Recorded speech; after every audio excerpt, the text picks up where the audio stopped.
up for Richard one more time. A little. Thanks. Okay, so I have been single for 20 years. The art of convincing a stranger to become the love of my life is completely lost on me, despite many attempts. My latest attempt was with a guy we'll call Micah. When we met, I was dressed like a Dixie cup. He was dressed in ripped clothing with makeup so it was supposed to look like dirt. It was Halloween. We went on a total of 4 dates.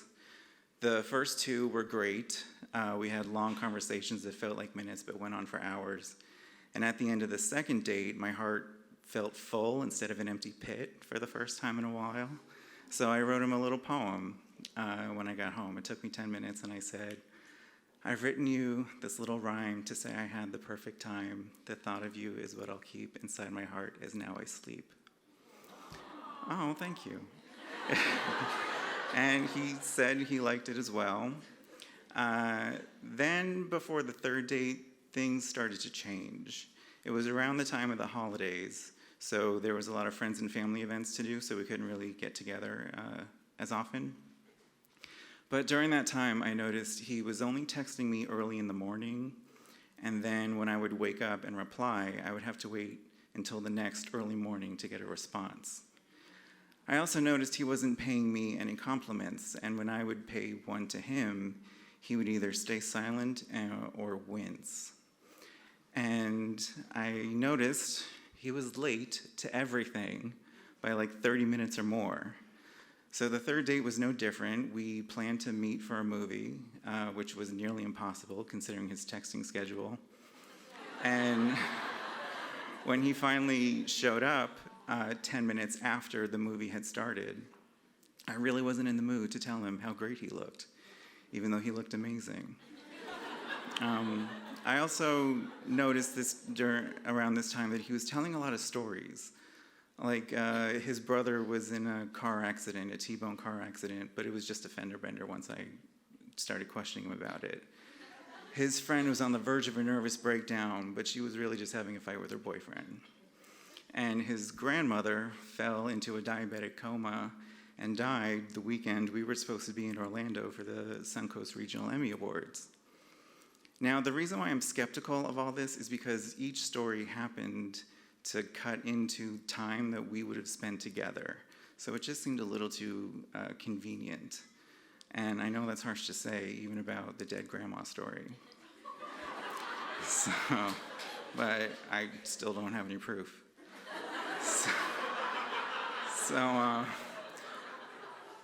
So at this point, I started asking for help wherever I could find it. A friend of mine posted a Cliff Notes version of the story on Reddit, and all the comments said, "Forget this guy and move on." I went to my mother for help. She said, "You're trying to control him." And I said, "What, Mom? I'm your son. How could you? I would never try to control someone. You know me." And she said, "You're expecting him to act a certain way, but then you're getting upset and depressed when he acts like himself instead." So I had to let that marinate for a day before I felt okay, and I was like, you know what, that's a good point. So, and it felt okay because if I'm the broken one, that's something I can fix. I can work on that. I can't fix someone else's poor behavior because that would just be an extreme version of controlling someone, and I don't do that. The fourth date is when everything fell apart. We met at an axe-throwing bar. And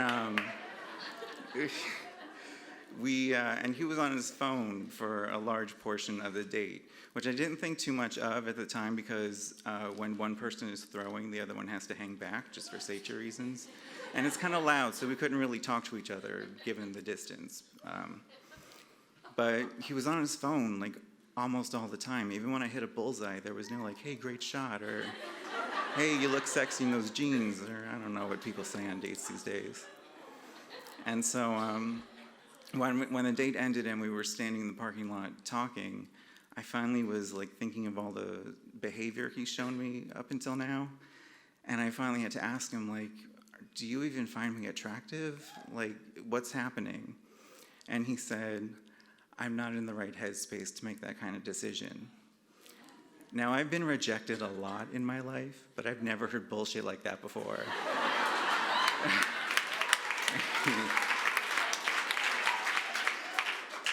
So after hearing that, I went back to my car, and I remembered he was on his phone a lot.